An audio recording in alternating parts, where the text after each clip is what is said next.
Welcome back to the Radical Innovators Podcast.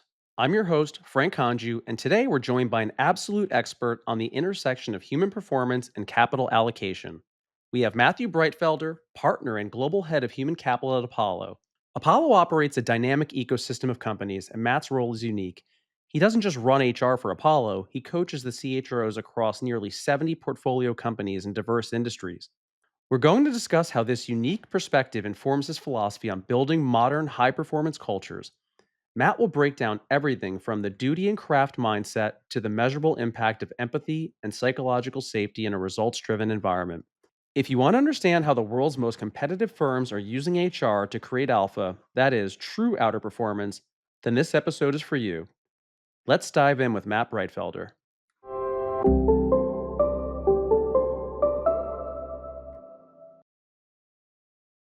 Hey, Matt, it's great to see you. Great to see you, Frank. Thank you for joining us on Radical Innovators today. Happy to be here, my friend. You know, I was really excited when we were caught up in person and we talked about this idea of having you on the podcast, just given, I think, some of the organizations that we have on, their CHROs that are focused specifically on the organization. And you've got an amazing role because not only do you have your job, but then all these CHROs in the portfolio companies. So I think it'd be really cool to jump into some of how your role differs from the role of many other CHROs. It's great to be with you. I mean, look, Apollo is an interesting company.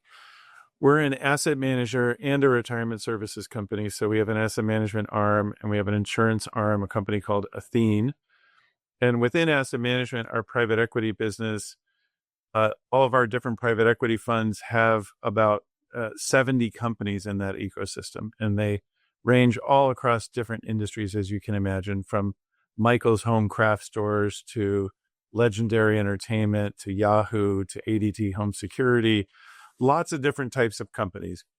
So although my primary focus is across Apollo and Athene, I do work as an advisor with our CHROs across the portfolio as well. So it's a really interesting job because at the end of the day, you get to see HR through the lens of all these different industries.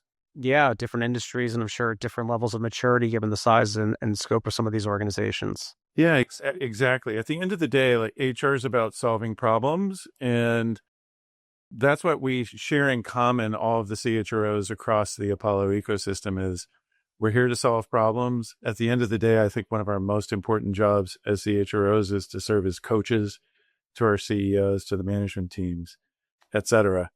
And you know, we've built a pretty strong network across the ecosystem, which is great because we can all learn from each other. So I'd love to talk about some of the things that you have built in terms of, you know, how you got here, your own personal journey, aspire to one day be in your seat. So what are some of the things that you've picked up along the way in your early journey and things that you're focusing on today? Yeah, I mean, if I just go back to the beginning, I grew up in Chicago. My dad is an entrepreneur. My mom is a therapist. My father's from Iowa. My mother's from Sweden. And I got lucky because my dad was very focused on job as a duty and responsibility, show up on time, do things properly, kind of the good Midwestern work ethic and reliability. My mom looked at her job as a therapist as a calling. So for her, it was do something that you're obsessed with that helps shape your identity and that you feel blessed and privileged to get to practice that craft. So I kind of got these both. I got these two great gifts from my parents of, just to simplify it, like duty and craft. And if you take that upbringing and then say, well, what does that mean in the modern language we use as HR professionals? I was the head of strategy of a fintech company. I was a management consultant. And then I had, you know, a bit of an epiphany, realizing that those analytical skills and the EQ skills that my mom had really imprinted on me set me up to be a modern HR professional. And I got into this with PwC. So learning the craft from highly analytical, highly skeptical, but very innovative people at PwC was also a tremendous blessing, because from there, I really had the modern HR toolbox. And then I've since spent a few years at MasterCard building an innovative HR team, 8 years at BlackRock, and then I joined Apollo 6 years ago. And as every HR professional knows, so much of this is about who you're working, which CEOs you're working with, and how bold and big their thinking is about the power of HR. I got really lucky working with Ajay Banga at MasterCard, with Larry Fink at BlackRock, and Mark Rowan at Apollo. These folks saw the value of HR. They needed me to present this work in a highly analytical way. So being an MBA and an economist and a consultant, I was able to kind of bridge those two worlds of this amazing toolbox we've built in the HR field, but to present it, particularly in my years working in the financial space, present it in terms that any financial CEO would understand and embrace, because then we can position HR alongside the strategy role and the CFO role and the COO role in any company. And I've learned so much from that. We share a lot in the personal upbringing. My dad similarly was instilled the idea of hard work. Based on what you were saying in terms of your analytical background, just curious, if I gave you four shapes: circle, triangle, square, Z, and you had to draw one on a sheet of paper, which one would it be? That's a good question. If I had to pick a shape, the first one that's coming to mind is circle. Oh, you're a circle. I thought you were going to be a square. The reason why I'd say circle is when I took a negotiation class, and I was a trade negotiator in my first job in government.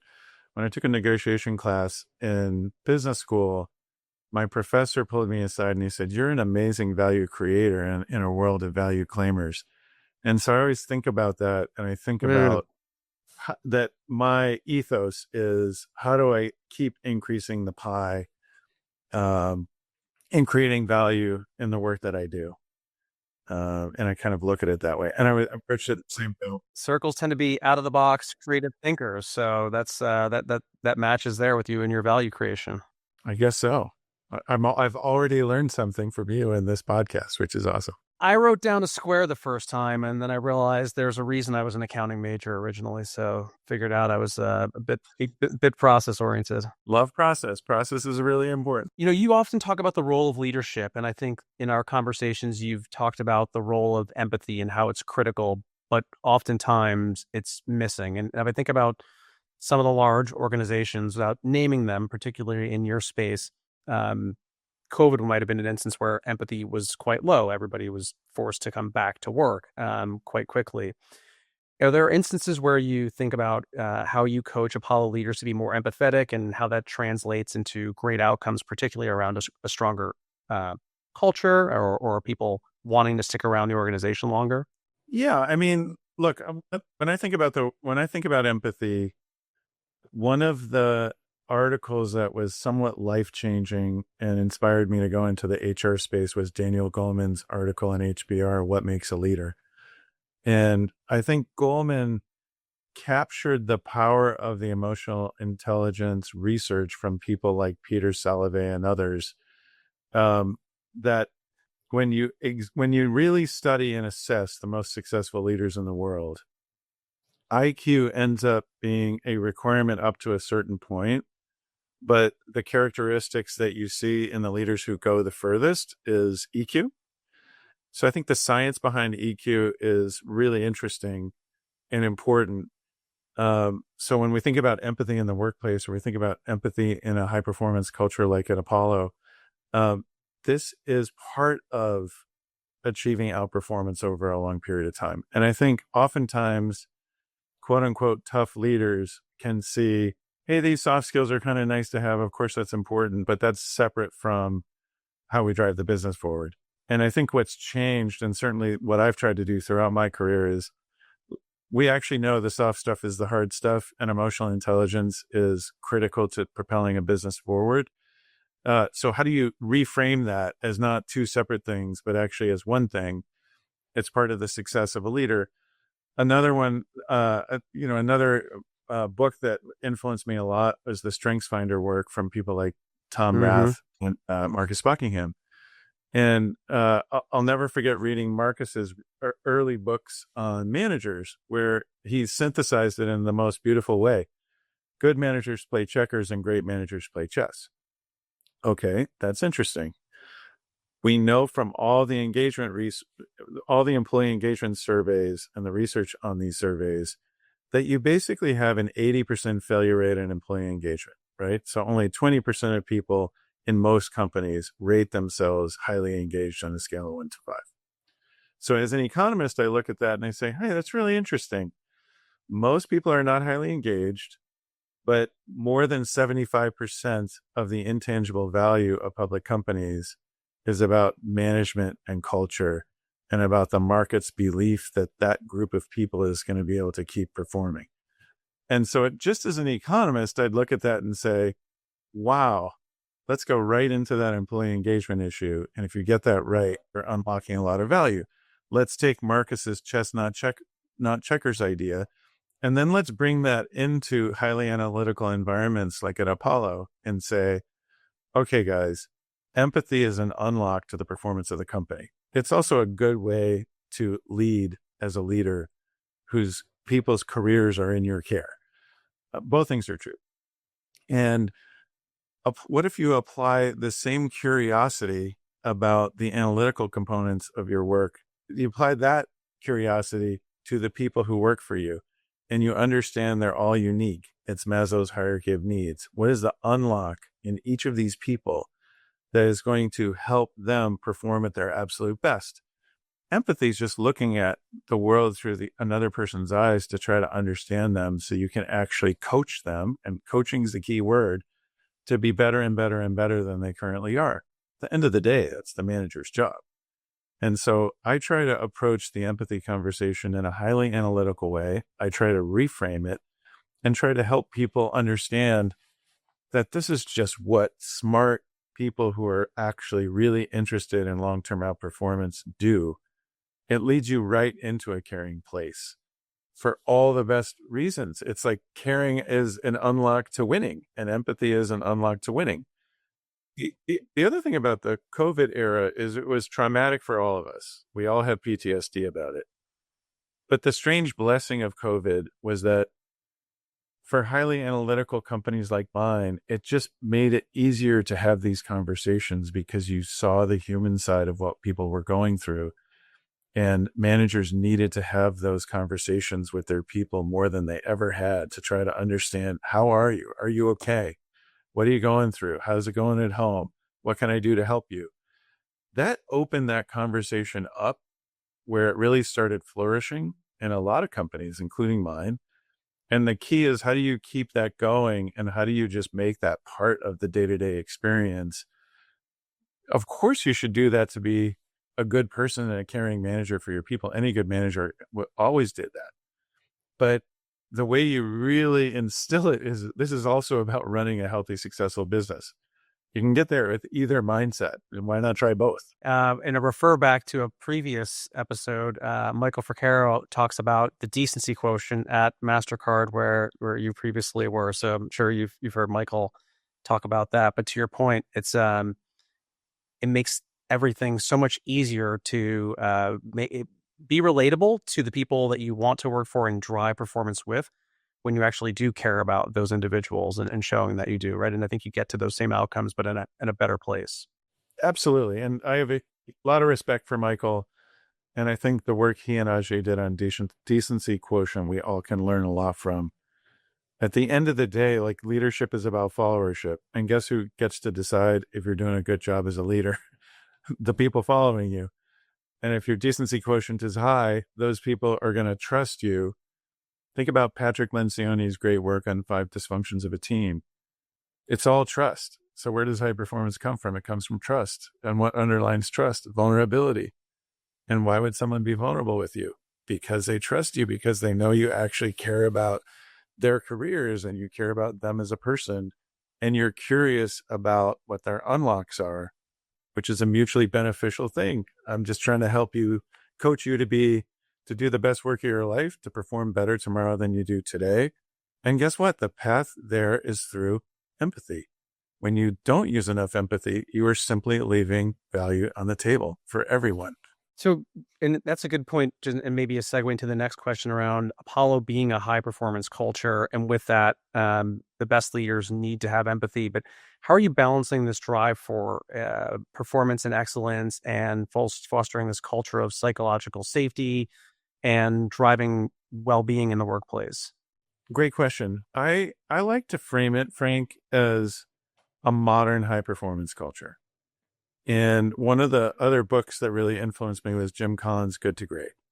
So if you look at that work, Good to Great analyzed in that era, what did it take to break out of the pack in your industry to outperform not just 1 year, not just 2 years, but for decades?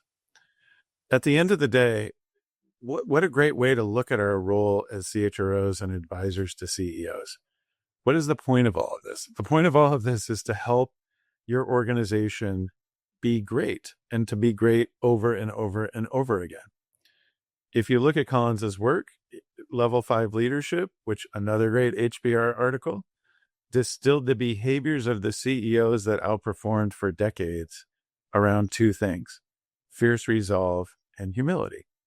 Okay, so when I think about a modern high performance culture in a place like Apollo, we got fierce resolve down. We actually have a lot of humility, because when you're trying to innovate at the frontiers of a field, like we are at Apollo on the craft of investing, um, the human side is really important. And a modern high performance culture is a culture that's constantly testing and experimenting with ways to get better and better and better. Amy Edmondson's work on psychological safety, I think, is really important, where she basically shows in environments where someone knows that, where you're working for someone who has your back and you trust them more, you can challenge them more. At the Mm-hmm. end of the day, in investing, what business are we in? We're in the alpha business. We're in the judgment business. We need to debate things and unpack them and look at them from all possible angles to figure out where the alpha is. If you know people have your back, then you can put all the analysis on the table. You can debate people. Our coffee bar at Apollo is called the Contrarian Cafe because we like to look at things from all angles, and psychological safety is part of that. The other thing I'd say, Frank, is I've become somewhat obsessed with sports psychology.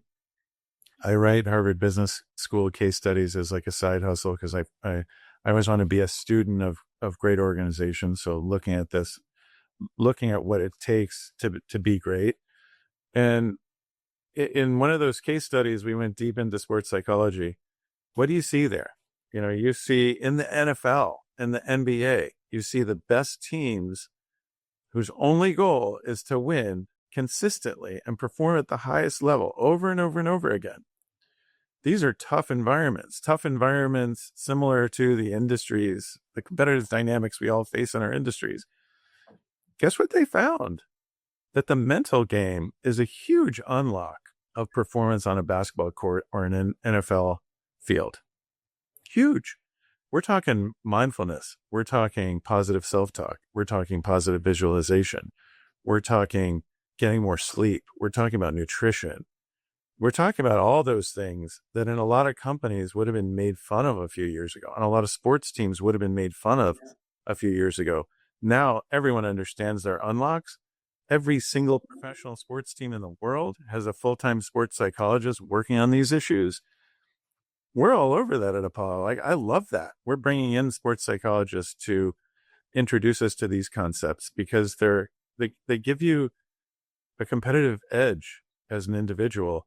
And I think we need a whole new reframe on what does high performance mean.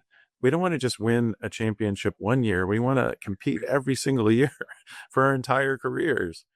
So it's really interesting that these things that used to be seen as immaterial to high performance in sports, absolutely proven that they're material and part of the winning formula that a smart team uses. I think companies have been late to adopting these practices. I think in the Valley, a lot of tech firms have been on the cutting edge. I think all other industries need to quickly realize this toolbox is available to all of us and it works. Look at the mental health crisis we have, Frank. Like, we need to take that on. It's still lingering from COVID. we can solve that, and we can drive higher performance at the same time, and we can reduce our self-insured healthcare costs at the same time. So why wouldn't we be all over that? At Apollo, we frame that as we created an employee network called the High Performance Wellbeing Network. This isn't just about well-being. It's about high performance and well-being together as one concept, just like it is in sports. And we're saying to everyone who works here, we want you to practice at least one well-being practice that matters to you with your colleagues at work. Because our theory of the case is that sense of shared practice is going to help each of us as employees get healthy, stay healthy, and drive better performance, and frankly, drive long-term retention. What's your well-being practice?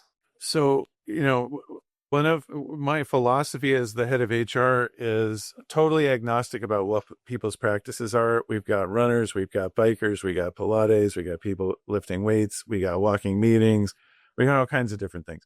For me, it's meditation. I started a daily meditation practice about 1.5 years ago. It's been a total game changer. I used to say to myself, I don't have time to meditate. And now that I actually do it every day, I don't have time not to meditate because my focus, my clarity, my decision-making, stress management, my productivity throughout the day is measurably different and better. So that works for me. I'm going to need to give this a try.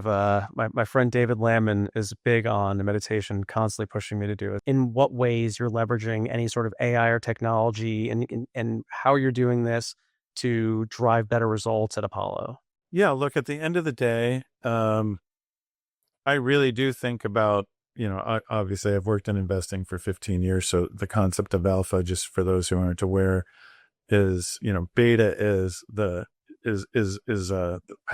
stock market level, and alpha for a fundamental investor is basically beating what it's going to do. And I love that concept as it applies to HR, because at the end of the day, for any HR practitioner, if we're doing a good job, and I'm originally an economist, we got 100 hours of demand for 10 to 12 hours of supply. And how do we narrow that down to the highest ROI activities that are going to have the biggest impact for our companies? One way to think about that is alpha. Like, what am I doing that is creating the most value for the company from that book of work that I could possibly be doing? What is my alpha as an HR professional? And when you think about the intangible value point I made earlier, or the engagement point I made earlier, there's unlocks all over the place in our companies of big decisions where we can lean into those decisions as coaches, and we can help unlock tons and tons of value. So you're always hunting for the alpha. The interesting thing is, the action is coaching, but this is where people analytics is incredibly helpful. And as you think about the work Laszlo Bock or Prasad Sethi did at Google, the pioneers of people analytics have taught us that we can measure almost anything, and we can look at correlations of data that point us to where the issues are and where the unlocks are. And the interesting thing is that, yes, there are some cool things we can do with AI, and we've got some AI feedback tools in the field, and we're testing some AI coaching tools, and it's exceeding my expectations in terms of what it can do. At the same time, you don't have to be that sophisticated in your company to be looking for alpha in a different way. And the point I would make is the employee survey is just a gem right under our noses. And certainly in my work for the last 20 plus years in HR, the survey is the foundation of everything, because the survey keeps you honest. And what's one of the biggest problems that successful companies have? It's a success curse. What got you here won't get you there. You start believing that you just got to keep doing it exactly the same way without challenging it. That gets us into trouble. If you have a well-designed survey and you work really hard to build trust for your people, and you co-create what you're building from a talent perspective, you ask people and you set it up the right way, guess what? They tell you everything. They tell you exactly what's working and what's not working. In those comments is a fair amount of noise, but guess what's also there? Signal. So if you mine your survey for what's the signal, What are the unlocks under your nose that are going to really move the company in a new direction? What's actually happening? I think one of our most important roles as coaches to our organizations is diagnosis. What's going on underneath the hood of the car that might be preventing us from going 100 miles an hour? And people analytics, when designed properly, point you to the 10x, 50x issues.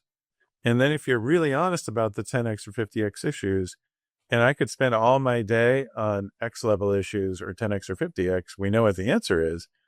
I got to really think about that portfolio of time allocation.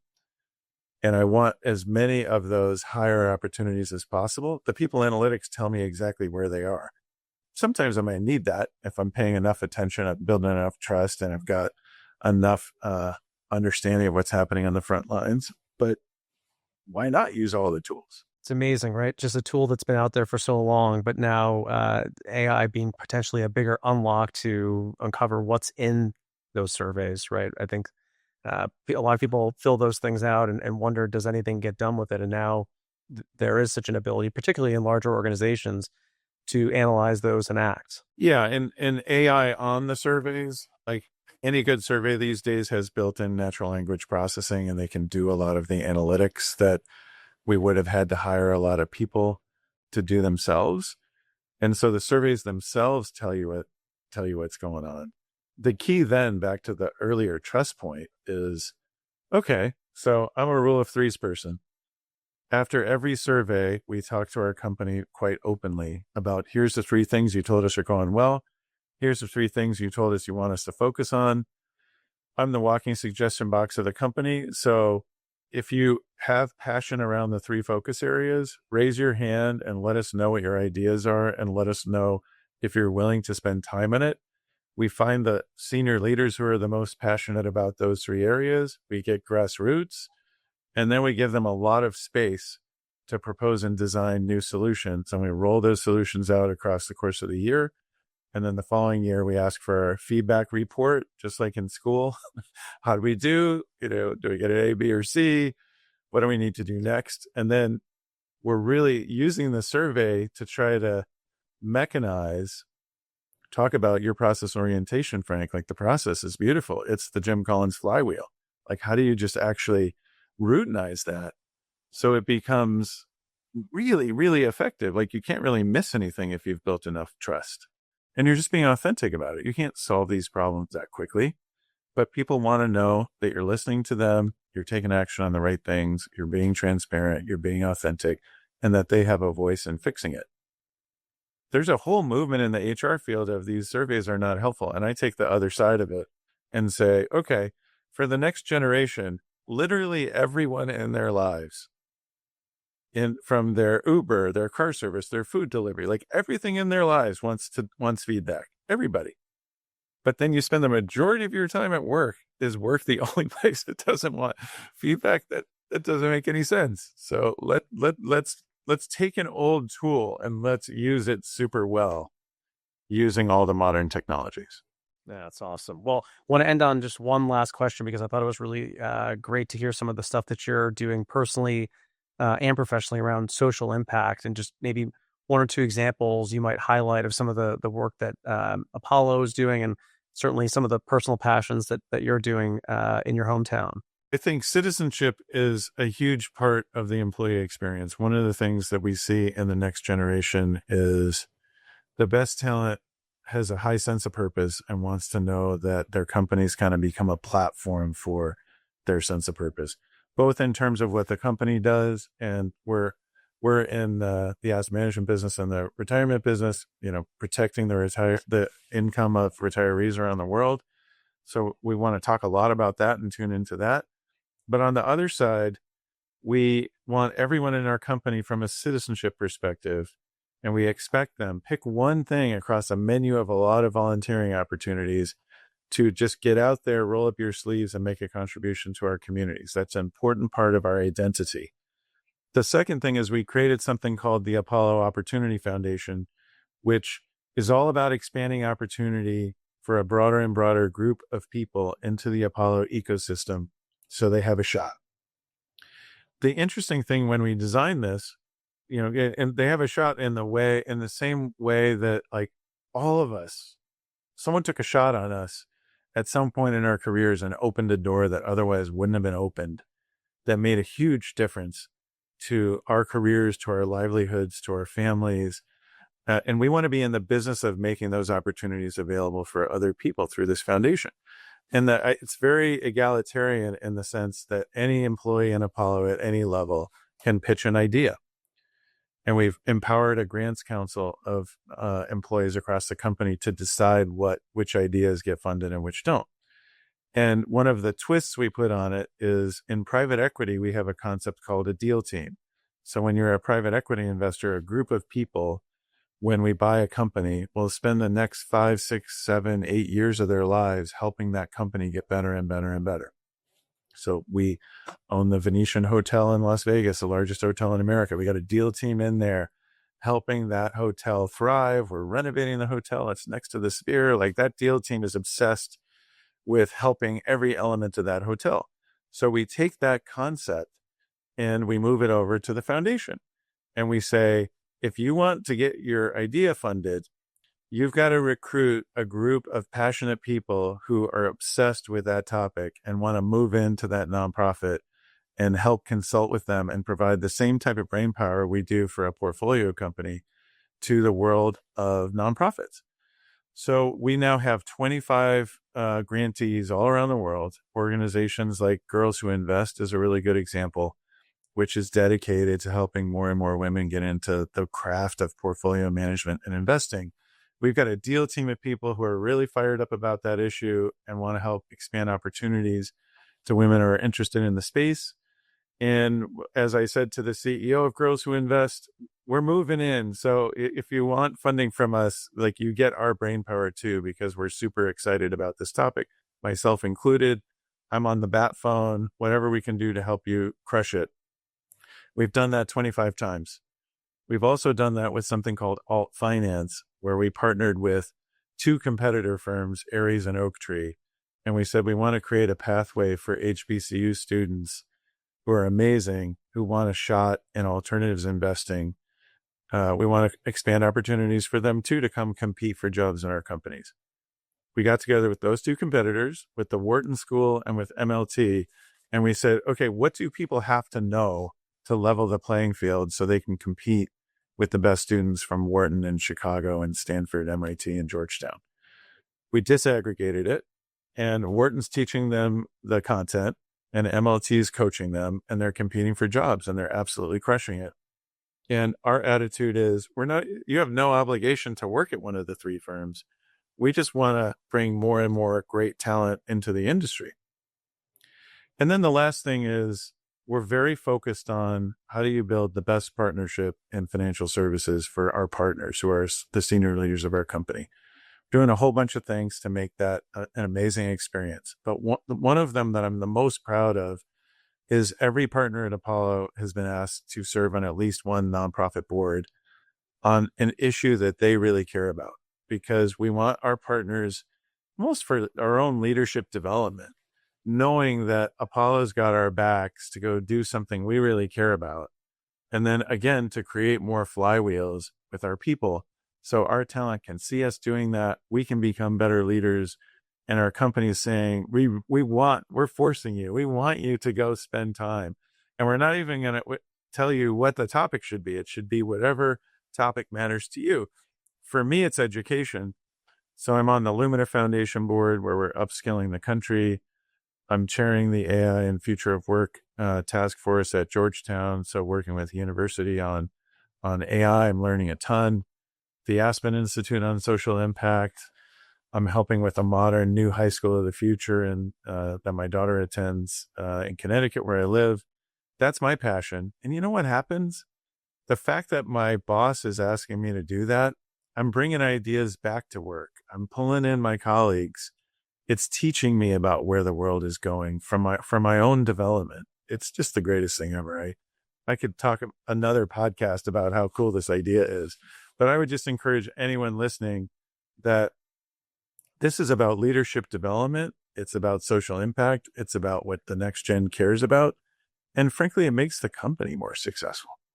Yeah, and that's all you can ask for. Well, what a high kick finish. Matt, learn so much every time I'm with you. Thank you so much. I know there's quite a few relevant examples and high return practices you shared with us today. So thanks and look forward to hopefully seeing you again sometime soon. Thank you so much, Frank. Really appreciate the time and love what you're doing with the podcast. Thanks, Matt.